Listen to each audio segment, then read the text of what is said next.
It boggles my mind that we still have so many undecided voters because we have a very clear line between the parties now. Yes, but there's one thing that a lot of people don't take into mind when they think about these undecided voters. They don't follow politics at all.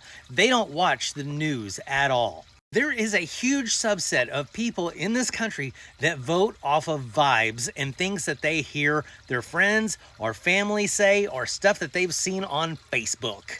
I had a friend who was one of these voters. She said to me one time, I don't think I can vote for Barack Obama because his name is Obama.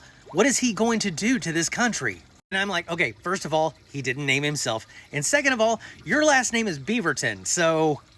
And you would be surprised how many people in this country go according to those type of vibes. People who voted for Reagan because they thought his name sounded like Reagan. That's totally why I voted for Bush.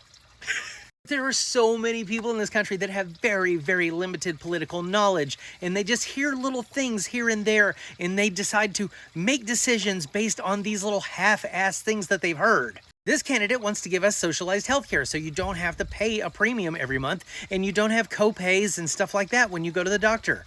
Well, I heard from this guy at work that people who have that in other countries have to wait a long time to see their doctors.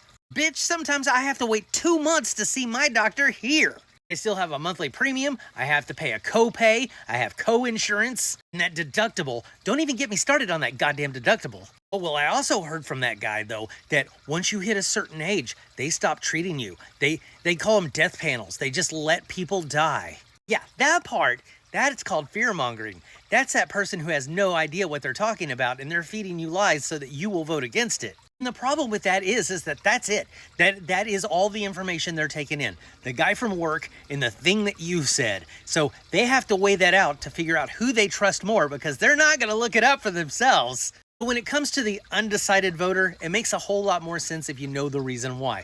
Most of them don't even know that he's a convicted felon and adjudicated rapist. And the ones that do heard that it was just weaponized DOJ from the other side. Most of these people just go from vibes. How am I feeling about the way the country is going right now?